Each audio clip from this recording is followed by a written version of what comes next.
Welcome to our program, Inside Yemen, Hunger, Humanitarian Aid, and Hope. We're glad you joined us today for an inside view on Yemen's hunger crisis and how the UN Food Program is feeding and assisting Yemenis and working to build resilience in that area. My name is Marianne Maldonado, CEO of the World Affairs Council of Greater Houston. We want to give a special thanks to our participating friends that are joining us for today's program, the World Affairs Council of America, the World Food Program USA, and World Affairs Council of Dallas-Fort Worth.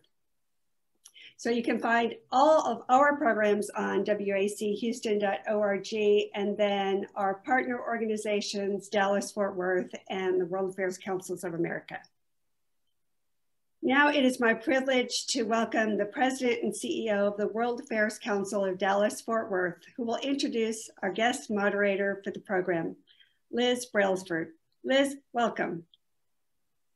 Thank you, Marianne, and it's a pleasure to work with you and the Council. Our guests today have done amazing work in bringing international attention to the situation in Yemen and hunger crises around the world. Annabelle Symington is the head of communications for the World Food Program in Yemen, working on the ground there since January 2019. She draws on the lived experiences of Yemeni civilians in her writing and interviews on the subject, spreading awareness of the crisis worldwide. Previously, Annabelle was a foreign correspondent working for leading media organizations, including The Times, The Wall Street Journal, BBC, and The Economist. Chase Silva serves as Senior Director for Public Policy and Thought Leadership at the World Food Program USA. Chase has worked in climate change and agricultural development with groups like the UN's Food and Agriculture Organization, International Center for Tropical Agriculture, and the Consultative Group for International Agricultural Research. Focused on agricultural policy, Chase has worked in 15 developing countries across Latin America, Sub-Saharan Africa, and South Asia. He holds a PhD in political ecology from Oxford University. Skye Fitzgerald is an Oscar and Emmy-nominated director known for his documentaries on international humanitarian crises. He is a member of the Academy of Motion Picture Arts and Sciences.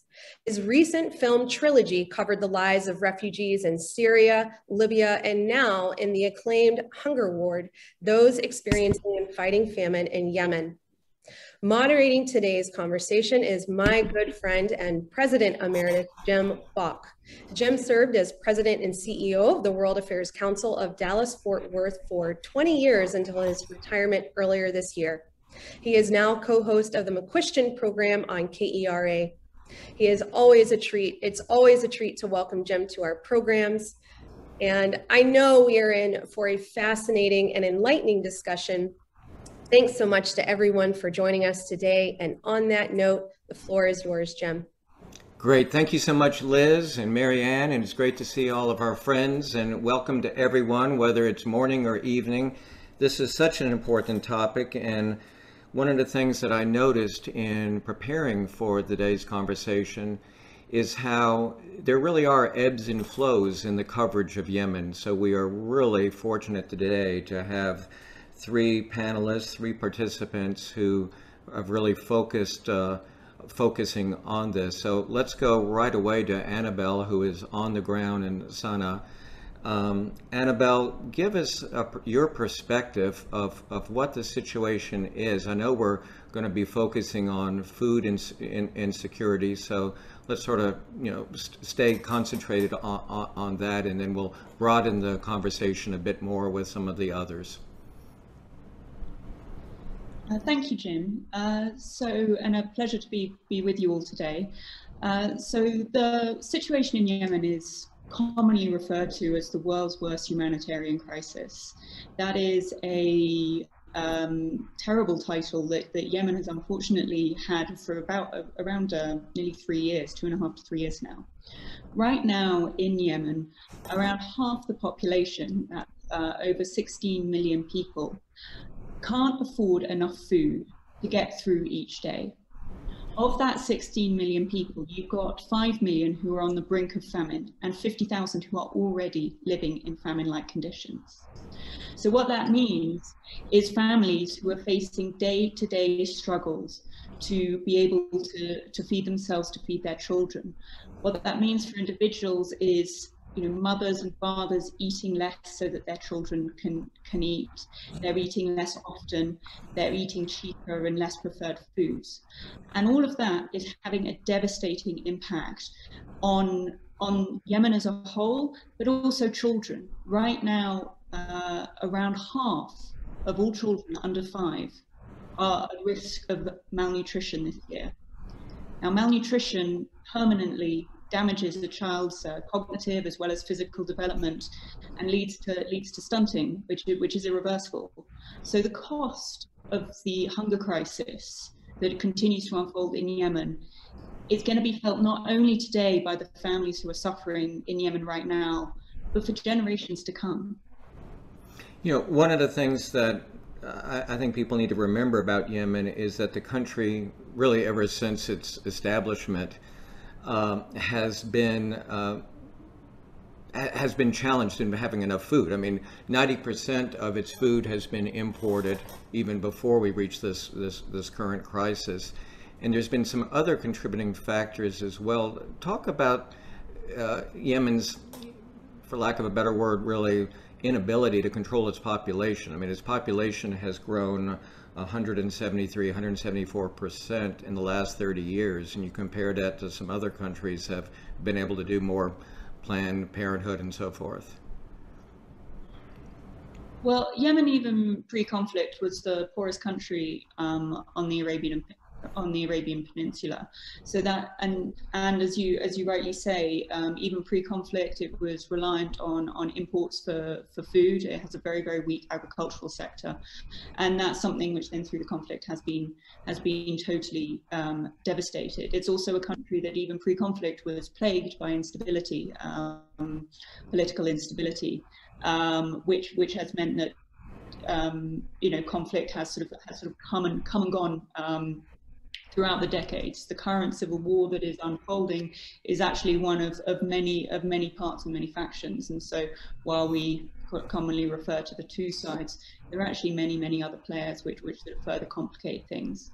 But you have a population who were already, so even pre-conflict, WFP was in Yemen. We were feeding around 1 million people even before the conflict, and then through the last 6 years, we've increased our assistance up to 13 million people. That's not that's just below like half the population. So it's been a very rapid scale up in order to provide support for a population who is in dire need of this ongoing humanitarian assistance. Chase, let's go over to you, if we may. This is a complicated conflict, and I don't want to spend too much time on the politics of it because they seem to be changing every day, but where are we? Who are the players? Yeah, that's a great question, Jim. And let me start out first by telling you a little bit about who I am and our organization and how we relate to the work that Annabelle is doing. So my name is Chase Silva. I'm the Senior Director of Public Policy and Thought Leadership at the World Food Program USA. And WFP USA is a nonprofit organization that works in the United States and represents some of WFP's interest in the United States as it relates to private sector fundraising, whether it's from individuals, foundations, corporate. But we also do a lot of work up on Capitol Hill, sort of educating lawmakers on the role that the World Food Program is playing in fighting hunger internationally. So to a certain extent, my job is to try to make Annabelle's job just a little bit easier if we can. So happy to answer this question. I might though for a moment just sort of pull off my WFP USA cap and sort of respond personally to that question. There are a lot of, as Annabelle mentioned and you mentioned, a lot of political interest here in this conflict, and I want to make sure that whatever I'm relaying here isn't a company line from WFP USA. But there are about 50 active front lines in Yemen right now. So there are many actors at play here. The sort of most recent conflict that we're talking about right now started about in 2014. There was a disruption of an internationally brokered transition of power between former President Saleh and his deputy, a man named Hadi. Now, the Houthis are one of the groups in this conflict, and they represent about 25% of the population. They have lived in what is now the sort of northern mountain regions of Yemen for millennia. And the Houthis have been clashing with the sort of Saudi-backed government for decades, but especially since 2004. The Houthi group or movement was very opposed to U.S. intervention in Iraq at the time. It called the Yemeni government at that point a puppet of the United States. So there are some anti-Western sentiment coming from the group.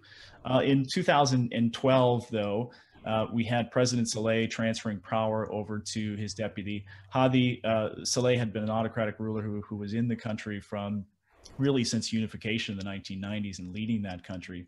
But it was a very sort of contentious moment of transition, and Hadi really adopted a country that he struggled to keep afloat. There was ongoing attacks from Al-Qaeda at the time.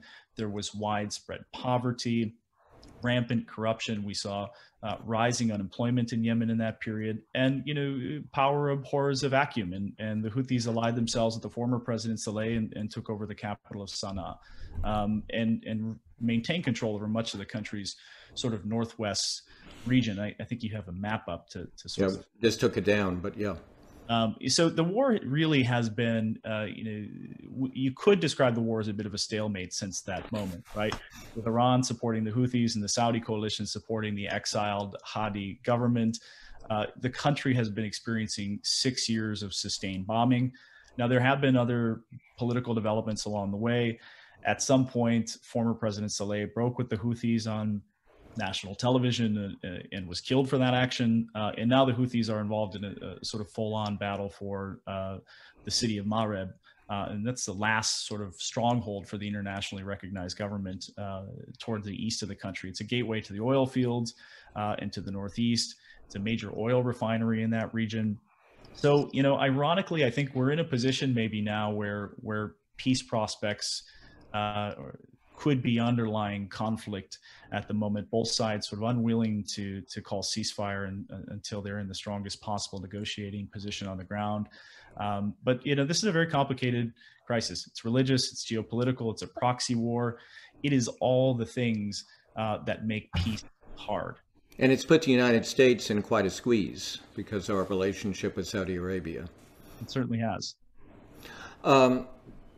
Annabelle, back to you. How safe are you? Are you able to move around Sana'a freely, and how are you providing security for your volunteers and employees? So we work under the framework of the UN, and so movements are restrictive. I live on a compound with all of the other international UN staff who are here, but the real backbone of our work in Yemen is with our national colleagues. So we have WFP in Yemen. We have around 100 international staff here and over 800 Yemeni national staff working with us, and they really are the backbones. So making sure that they are safe as well as those of us who are flying in and out of the country is absolutely crucial. I do get out and about around the country, which is amazing. It's an absolutely beautiful country, despite the conflicts. I'm sure Sky will be able to attest to as well. But yes, our movements are restricted. And we do have to be very careful. We do move around in armored vehicles. I want to bring Sky in just a minute, but before we do that, it seems like it's a perfect storm. You have the conflict, you have people who are not able to send remittances like they were before because of the downturn in the economy. And of course, we have COVID. And Mary Flo Federer asks, what is the status of COVID in Yemen? And it seems like it has, the government as well as the Houthis have kept it pretty much under wraps. Yes, COVID, well, testing capacity is very limited here, so it's quite difficult for us to say sort of categorically what the situation is, but, you know, just in terms of the testing that we are able, that the WHO here is able to do, and then also just anecdotally from what you hear from the community, we're just kind of coming out of what has been a really brutal second wave that sort of started around March this year.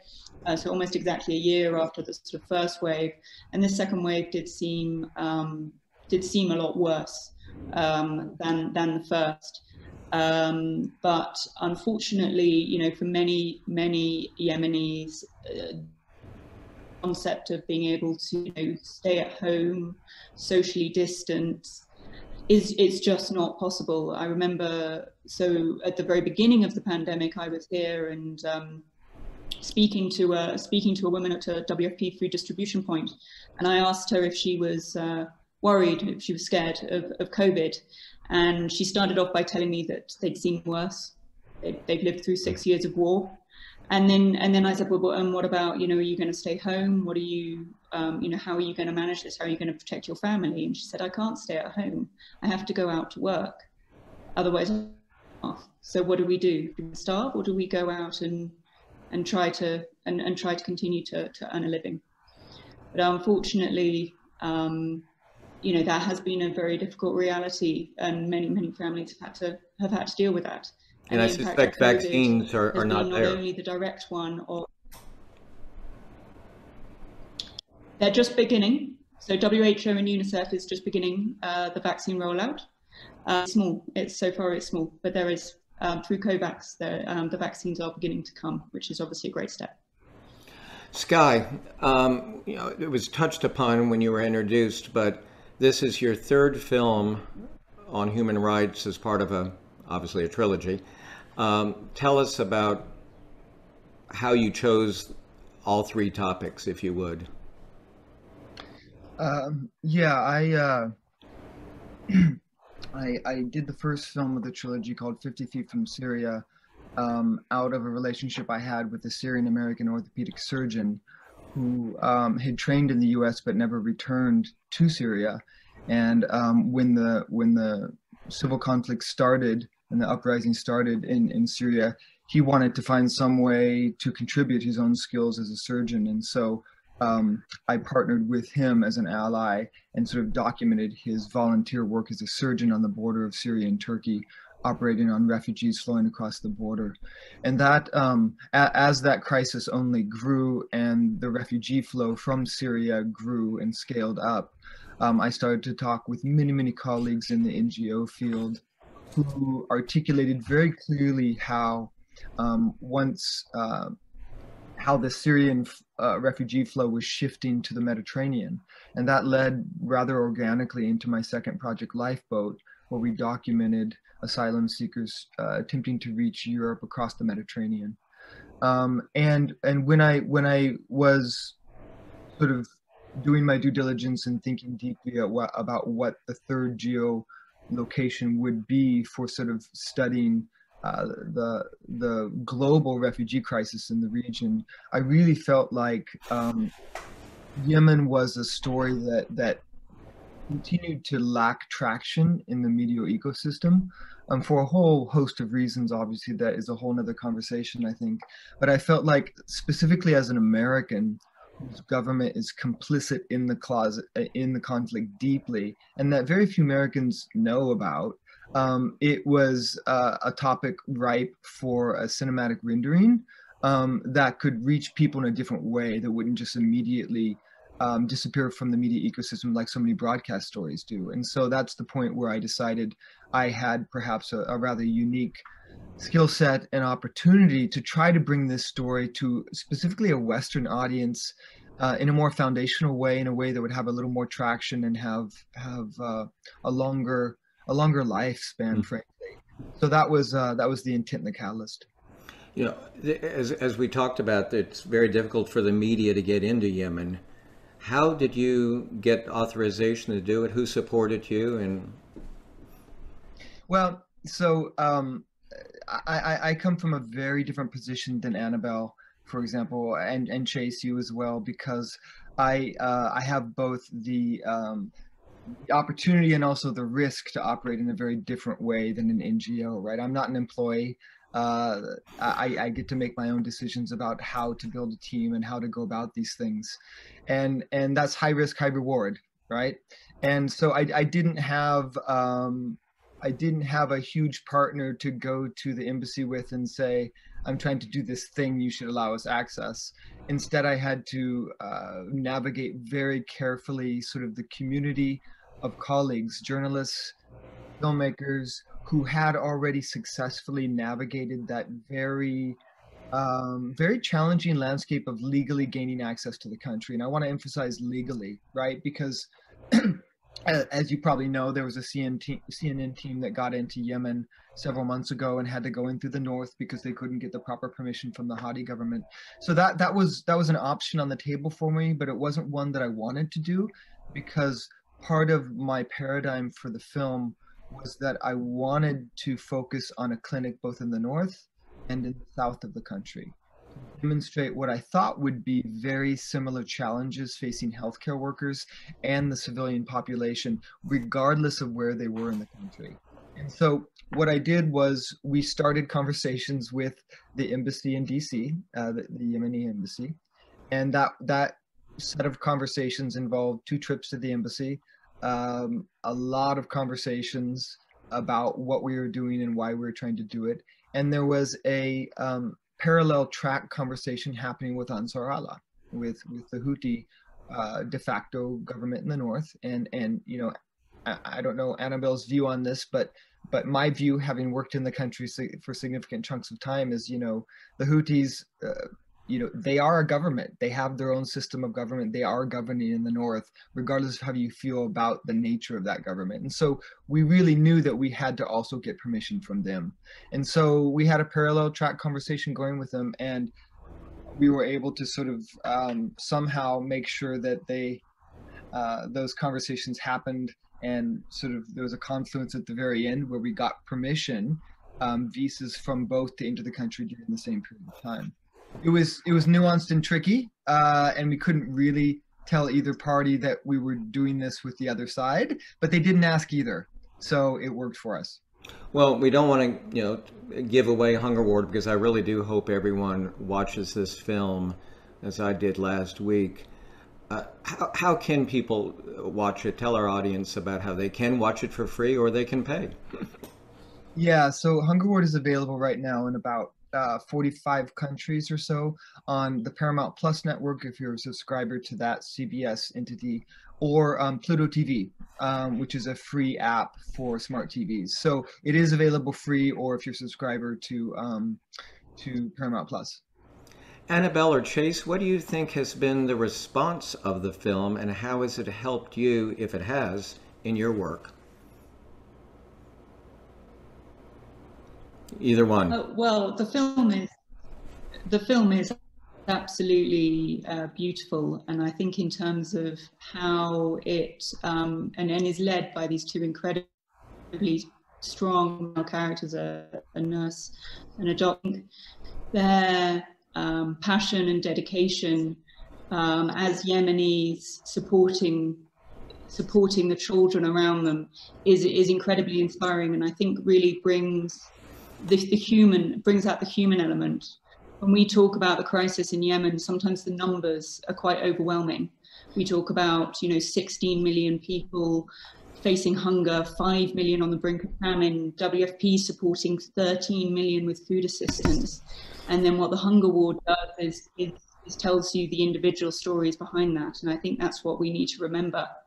That's also, you know, the great privilege of the work that I do, getting to travel around Yemen and meet many of the Yemenis that we are supporting, is remembering that behind those numbers are mothers and fathers and nurses who are just trying to do their best for their children, for their families, for their colleagues. Chase, Jim, I'm sure you've got an opinion on what's a beautiful film. Piggyback on the back of that from a you know, sort of U.S. Visibility and advocacy perspective. I mean, having a tool like this to put in front of Americans is very, very powerful. you know, Annabelle talked about the numbers and how overwhelming they are in Yemen, and that's absolutely true.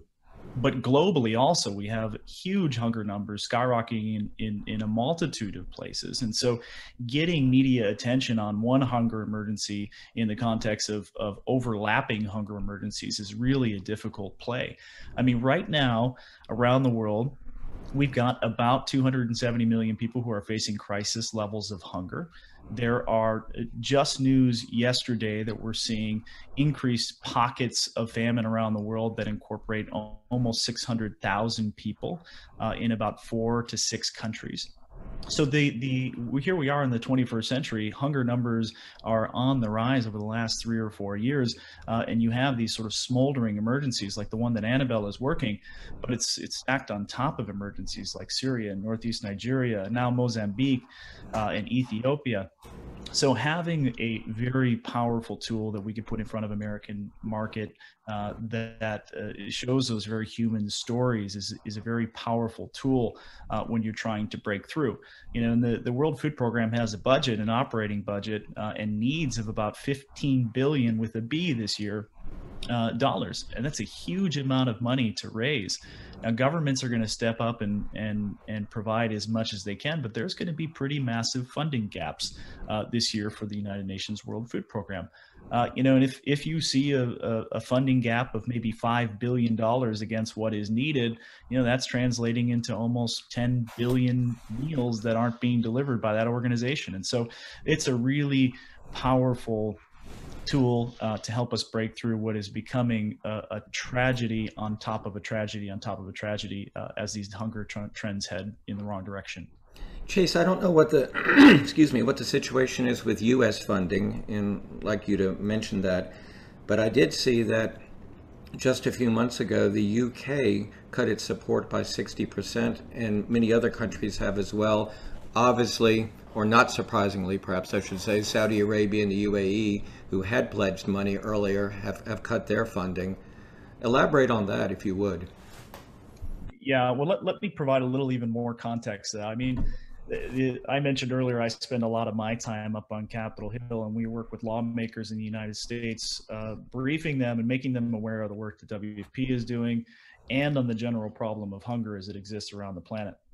And, you know, what I can tell you is that there is very strong bipartisan, bicameral support for international food assistance programs in the United States.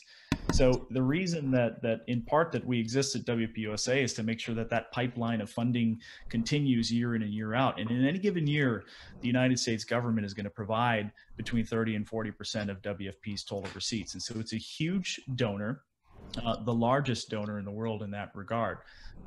That funding has been pretty consistent and increasing in recent years in the food assistance accounts. And the food assistance from the United States comes in a couple different forms and a couple different accounts.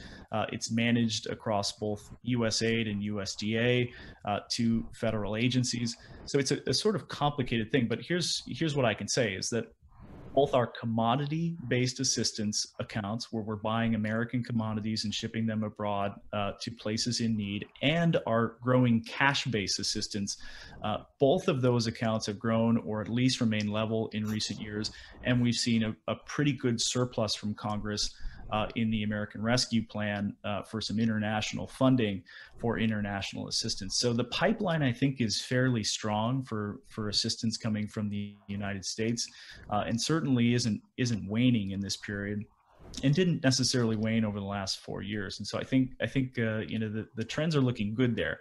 What I can tell you, looking at USAID's recent report, most of the funding for WFP and other international, other sort of international non-governmental organizations, that sort of funding from USAID last year reached about $525 million in support for Yemen. Of that, about 400 million was for food assistance funding going to a variety of organizations, including the World Food Program. So pretty sizable amount of assistance coming from the U.S. people. Well, that's good to hear about the U.S., but was I accurate about other countries reducing and reducing their assistance? No, maybe Annabelle's able to comment on that. I don't have quite as good finger on the pulse in terms of what other governments are doing specifically in the region. Annabelle? Yeah, absolutely. So right now, the situation that we're in is that WFP put out a budget at the beginning of this year where we said we needed $1.9 billion to avert famine. That was the bare minimum that we needed for Yemen to avert famine. So far this year, and obviously we're hitting the halfway mark, we've received 937 million, which is good. It's not too bad, but it doesn't get us to the end of the year. And there are a couple of things to remember here. So if we look and we compare it to 2020, we have actually so far this year received more than we received last year as a whole. And that's where 2020 was an absolutely devastating year for Yemen and actually reversed some of the gains that we had previously made. So we are now pulling people back from famine who we actually, through 2019, had already put them onto a better path. And then 2020, with the huge funding shortfalls that we faced, where we barely got half of what we needed, meant that coupled with COVID, coupled with an increase in conflict, and coupled with a crippling economic near total collapse in Yemen, by the end of the year, we were seeing pockets of famine again. Now, we're in a better position. Yes, we are racing to avert a famine. And, you know, thankfully, the international community has stepped up so far with nearly half of what we need. But it takes 4 months to turn $1 into food on the plate of a Yemeni. When you think about in terms of shipping the food, getting it into the country, into the warehouses, and then dispatching it out to the families that need it, from that dollar pledged by a government to that bag of flour being in the hand of a Yemeni mother, turning it into dough for bread for her kids, it's 4 months. So the fact that we don't have enough, that we have only got half of the year, what we need for the year, when we're at the end of June, means that we do not know beyond September whether we're going to be able to keep the level of assistance that we need right now. We had to cut assistance last year because our funding was so short, and that was at a time when we knew when need was going up. Now we've managed to scale back up to be reaching all the people who are in famine risk areas, but we don't know how long we can sustain that. So it's an incredibly difficult situation. It's absolutely heartbreaking, the decisions that the team here is having to make. Skye, I can say after watching Hunger Ward, it encourages one to write a check as well as to write your elected representative to continue to provide support. Skye, it must be such a challenge for you as a filmmaker to reach the right balance between gratuitous, violence or pain versus what people need to see and will not turn off the screen. It must have been particularly challenging on this film, and I'll let you explain why I said that. Yeah, the tension in the storytelling and specifically the nonfiction world between what is necessary, what is important, what is gratuitous, what is not gratuitous, has been a tension that's been alive and well for generations, or millennia, shall we say, in different forms. So it's not a new question or challenge, but it's one that I think must be deeply thought upon and carefully considered, especially when you're filming in the middle of a humanitarian crisis. It's a foundational question for me as a filmmaker on any project I do. What is necessary? What responsibility do I have as a storyteller to those I'm collaborating with, as well as to a Western audience? And so in Hunger Ward, the reality is that it shot and filmed in a conflict zone, right? A conflict zone where people are actively dying every day. Even as we have this meeting, people are dying. Children are dying in the clinics. The bombings, despite the negotiations that have been talked about before, continue to happen. I talked to a colleague yesterday in the north who witnessed an airstrike himself. So that's the context, right? And as a nonfiction filmmaker, what the first step for me is to learn from those I'm working with what they want, right? Because the scenes that you see in Hunger Ward where there are physicians trying to perform CPR on an infant, for example, right? Or there's a mother grieving about the death of her child that happens on camera, right? Those are scenes that we would not be in the room unless we had taken the time to build relationships, not only with those healthcare workers, but with the families themselves. So, you know, the question of consent is the first question, and that's something we care about deeply, and it's an active, dynamic consent that is ongoing while we're filming. And we only include moments like that if we have the full cooperation and consent of the participants. Beyond that, of course, there's the editorial question, right? There's the question of, is something gratuitous? Is something of value? And my approach is that I deeply believe that we cannot hew to a philosophy that if something is hard to look at, that we shouldn't look at it.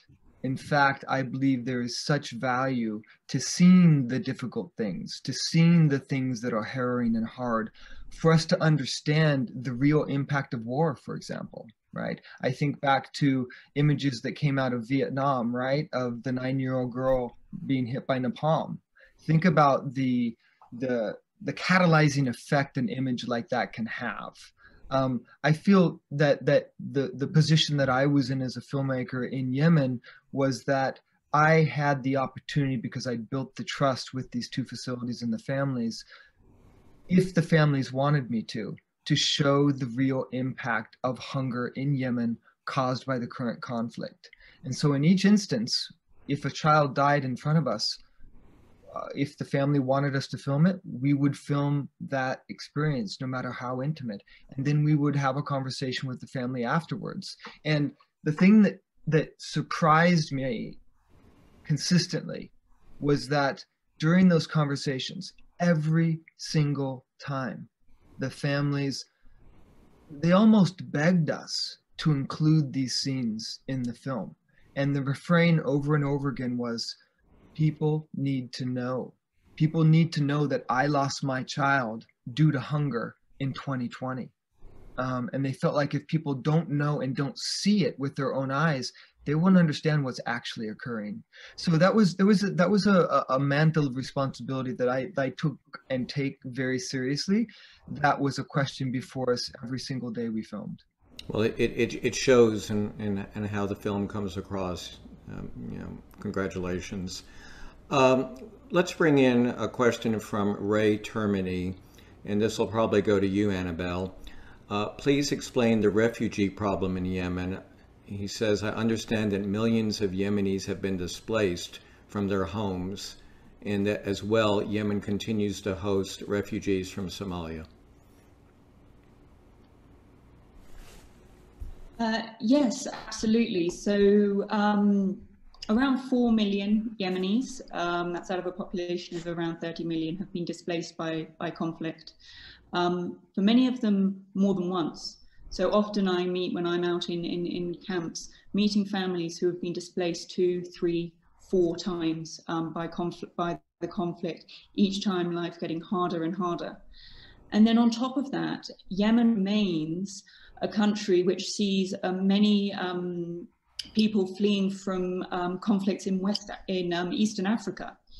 So Ethiopians, Somalis, South Sudanese, coming on boats across to Yemen, and they are trying to get to Saudi Arabia generally for work.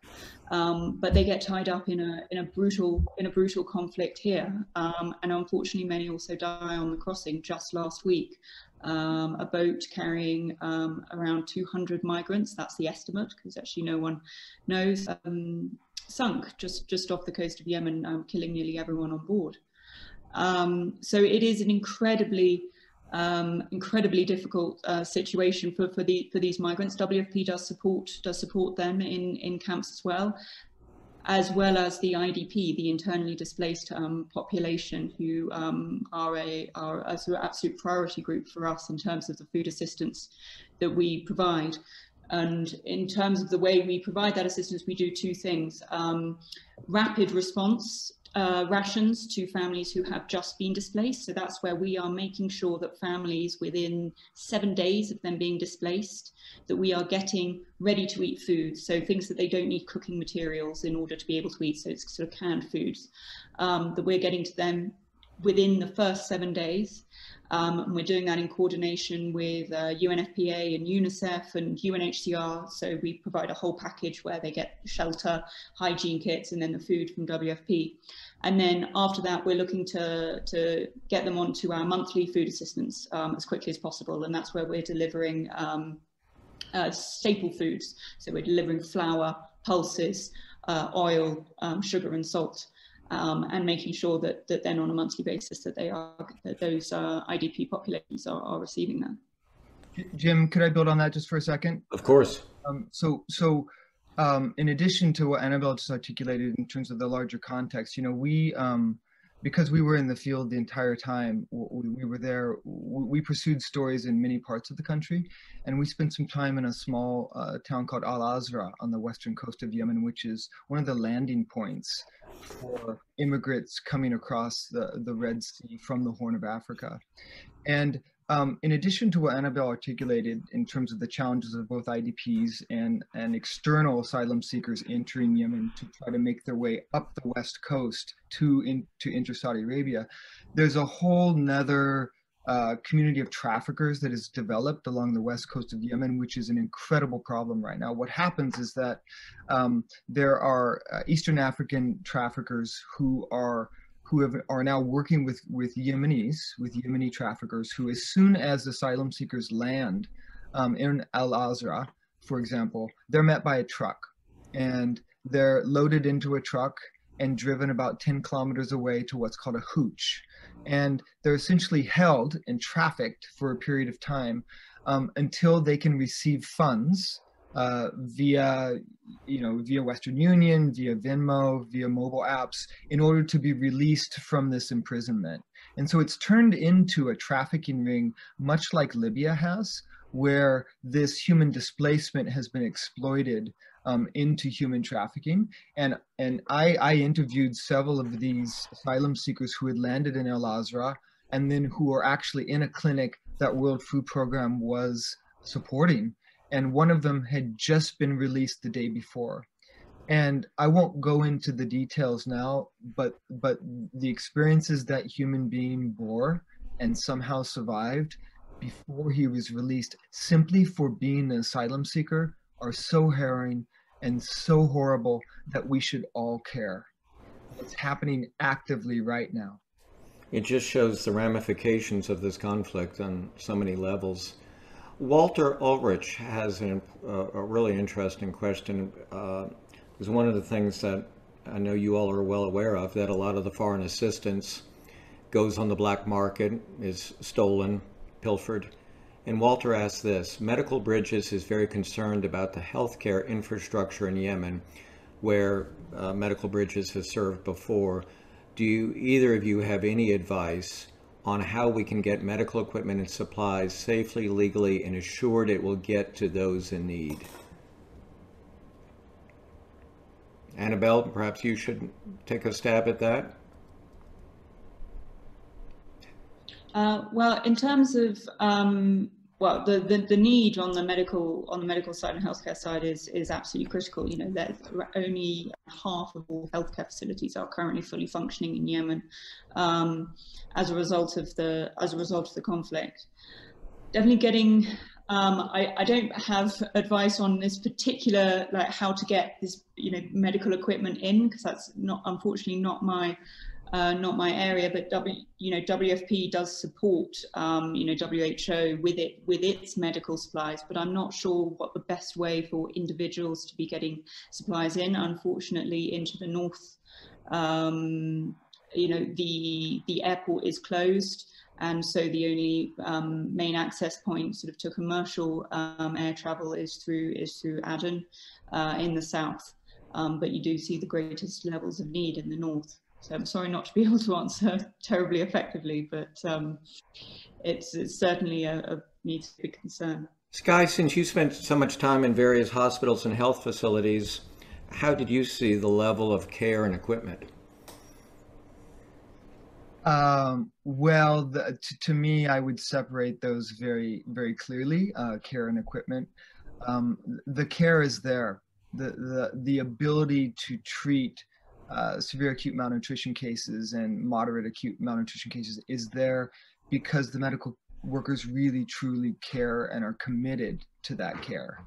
The problem is that, as Annabelle has articulated, is that it's incredibly difficult to not only get supplies to these facilities of all kinds, including food, but it's also hard for the medical workers themselves to sustain themselves, right? Because you know, in the north, in some cases, physicians haven't been paid for 2 years. At least government physicians. And so they have to find some other way to feed themselves as well. And in the South, there are similar problems at Sadaka Hospital, which is sort of the magnet malnutrition unit in the entire south of the country. They have a hard time retaining staff because they're, thankfully, the World Food Program and other UN agencies do supplement the salaries and the staff of those physicians there. But, they work very long hours, and they've been working very long hours for over 6 years now, and they don't see a decrease in the cases. The volume that's coming to them on a daily basis is only increasing, and the level of staffing they have right now is unsustainable. And so people burn out, right? And they also need to be able to feed themselves and their family. And if their salaries aren't coming consistently as well, because sometimes they're funded by UN agencies, and we've talked about the funding challenges there. Sometimes they're funded through UAE groups, right? And that funding is inconsistent as well. So the ability to treat difficult cases exists, and yet the consistent resources aren't there to support their work. Let me bring in a question from Lena Kumar and as well as Lynn Simino, and I'll combine the questions. Lynn asks, what other humanitarian organizations are working in Yemen? I'm sure there's probably too many for you to list.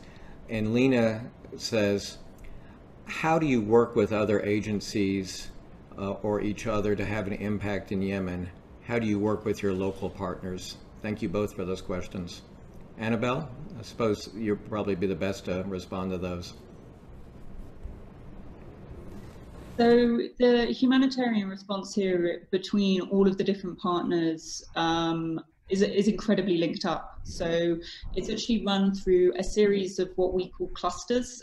So we have, for example, the food security cluster, we have the nutrition cluster, we have a telecommunications cluster, the logistics cluster, and so on and so forth. And those clusters are made up of the likes of WFP, the other UN agencies like UNICEF and WHO, as well as the major NGOs, be it Oxfam, Save the Children, Islamic Relief, NRC, DRC, just to name a few. And so it's through those clusters that we are able to make sure that things are well coordinated. So, for example, WFP leads on both the telecommunications and the logistics cluster. So that's kind of in some ways, a sort of an area of WFP that not everyone knows, is that actually we're the logistics backbone of not only the Yemen humanitarian response, but also the humanitarian responses all around the world. And then we're also leading on the food security with FAO, the Food and Agricultural Organization. And so that's ensuring that assistance is just well coordinated, and that we're making sure that everyone who is in need is being reached, and that there is no sort of duplication. So it's through that. So, for example, when it comes to the food security cluster, and that's the one that comes up with the fact that around 13 million people, just under 13 million people, need monthly food assistance, that they then say, right, how do we divvy up that that caseload? And actually, the way it falls is that WFP itself ends up with 12.3 million of that nearly 13 million, and then the rest is actually between other partners. So WFP doing the absolute lion's share when it comes to the food security. On the nutrition side as well, so WFP supports mothers, so pregnant or breastfeeding mothers who are malnourished, and then we support the children who can be, the malnourished children who can be treated as outpatients. So ones who we can give nutrition supplements to, and they can go home and take these supplements. And then UNICEF and WHO are the ones who are supporting the children who are so malnourished that they need hospital treatment for the malnutrition. So again, making sure that we are coordinated, and so that everyone gets the right type of assistance at the right time is absolutely crucial. And so, and well, great question from the audience. So thanks so much for asking that. Well, it's great to hear as well that people are working, agencies are working well together. You know, we have just a few minutes, and I want to share with the audience, and Annabelle, ask you to expand on this. I was not aware of this organization called the IPC. The full name is quite a mouthful, but Integrated Food Security Phase Classification. And it's a website where you can type in a country, and then it will show you what the levels of food insecurity are. Would you tell our audience more about that? So, because I think they will find it really interesting to see just the scope and the degree of food insecurity around the globe. Absolutely, I'm so glad you brought that up. So the IPC is an organization that WFP is a leading part of, but we are working with both other UN agencies as well as NGOs in order to do needs-based analysis, so of hunger needs. So in a crisis like Yemen, our goal is actually to do on-the-ground surveys every year to be able to get an accurate picture of the exact hunger needs. So the last IPC for Yemen came out at the end of last year. Unfortunately, we'd actually had a 2-year gap between that one and the one before, because of just the challenges of operating in a conflict environment like Yemen. But we are in the process of doing an update. So our survey, the survey teams, who, it's a huge network, we're talking thousands of people, go out throughout the country, door to door, doing household surveys where we're asking questions around things like dietary diversity. So are people only relying on, 1 or 2 food groups, or are they able to get full range of, diverse diet? Where and how are they paying? Where are they getting food, and how are they paying for it, or are they borrowing it, or having to rely on food assistance?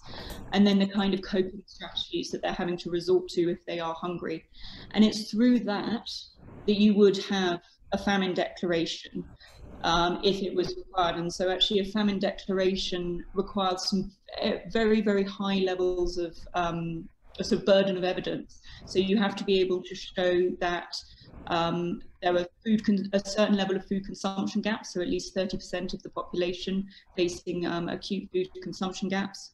You have to show that at least 20% of children are malnourished, and that people are dying of hunger. Now, it's that last one that in a conflict environment like Yemen, that is actually very hard to definitively prove that people are dying of hunger and not causes related to the conflict, or that in some ways hunger is exacerbated, but it might not actually be the thing that is taking the life. So that's where a famine declaration, which would come through the IPC, is actually in a context like Yemen would always be incredibly difficult to get. And it's important that within that to remember that you don't need to wait for a famine declaration, because people are already dying, and it is actually their deaths that would trigger the famine declaration, not the other way around. So I think just to remember that the situation in Yemen is critical now, and we really can't wait for it to get any worse. And as the evidence of the IPC and the incredibly important work that it does shows, that the level of need already is so high. I think what's important from what you've said is that when you read that there is a famine declaration or emergency, that this is not just built on someone's emotions, based on someone's emotions, but it is factually based research, and you have to realize that this is, clearly factually based. So, all of you, and Skye, I saw an interview you did a few weeks ago, and you talked about donor fatigue or conflict fatigue. Paul Joy says, do any of you see a future where Yemen is prosperous and can become stable? Annabelle, again, you're on the ground, and then I'll go to Skye. Well, I work closely with my Yemeni colleagues on a day-to-day basis, and they're some of the most inspiring, motivated people that I've ever had the privilege to work for. So I have to have hope, because they still have hope. But right now, the international community needs to stay engaged in Yemen. We need to continue to put pressure for a sustainable end to the conflict. And until that day comes, we need to be there providing assistance, because we need emergency food assistance to save lives today, and then an end to the conflict to save lives and put Yemen on the path to a sustainable future. And we can do that. But peace, we need peace. Skye, you've been on the ground there. Do you agree? I do agree, and I think there's hope in individual effort as well as the organizations that Annabelle, you and Chase are a part of. These are the organizations and the people that give me hope, given what I saw. My overarching concern, and it's a thought I would like to leave everyone with here today, is that I think we have a global issue in that starvation is being used as a weapon of war, and it's starting to be normalized in the modern world. Chase mentioned Ethiopia and Syria earlier, in addition to Yemen, right? There's 3 examples that are, all the evidence is there, where starvation is being used as a weapon of war. And I think we have to be very careful as a global community to make sure that doesn't continue to be normalized. It's the catalyst for why I did Hunger Ward in the first place. Our paradigm was a film called Seeds of Destiny, which was done in 1945, post-World War II, which aimed to raise awareness around famine in Europe, right? And how many children were dying, and to raise funds for the organizations, the early predecessors of the UN, right? Who were doing that hard humanitarian work to rebuild Europe and to save people from famine. Skye, I hate to cut you off, but I want to give Chase the last word. Chase, hopefully people are motivated to do a little bit more research on this issue. How can they support you and the U.S. food? Yeah, and just to piggyback on what Skye and Annabelle said before I give you that information, and I give you 30 seconds. Okay, beautiful. I have a lot of hope looking at what the U.S. government, the way that members of Congress are thinking about this conflict. It is again on people's radars in very important ways, and I think that there's a recognition among members and staff up on Capitol Hill, where it matters in the United States, that of the link between food and conflict, and the food as a sort of underpinning of so much instability that we see around the planet today. So I'm optimistic on that front. Easiest way to learn about what Annabelle is doing from a U.S. perspective is to visit wfpusa.org. That's the World Food Program USA's website. You're going to see all about Annabelle's opportunity, what's happening in the country there, and there's some opportunities there to get involved, whether it's giving or sharing on social media platforms and trying to build awareness for this emergency. Thank you so much, Chase. Annabelle, thank you. Skye, want to again encourage everyone to take a look at Hunger Ward. It'll be time well spent. And Liz, back to you. Thank you. Thank you all for such a wonderful conversation on a critical topic. I know our members walked away from this session with more knowledge and a better understanding of the crisis. So thank you. I'd also like to thank the World Affairs Council of Greater Houston, again, for partnering with us on this program. It was presented as part of the Engage America World Food Program USA Speaker Series, supported by the World Food Program USA and the World Affairs Councils of America. Thanks to both of these organizations. And we have a full schedule here at Dallas Fort Worth. So check out our website at dfwworld.org. And as mentioned a few minutes ago and at the top of the program, check out our partner organizations' websites as well for information about this topic and also for their calendar of events. Thanks to all of you and have a great day.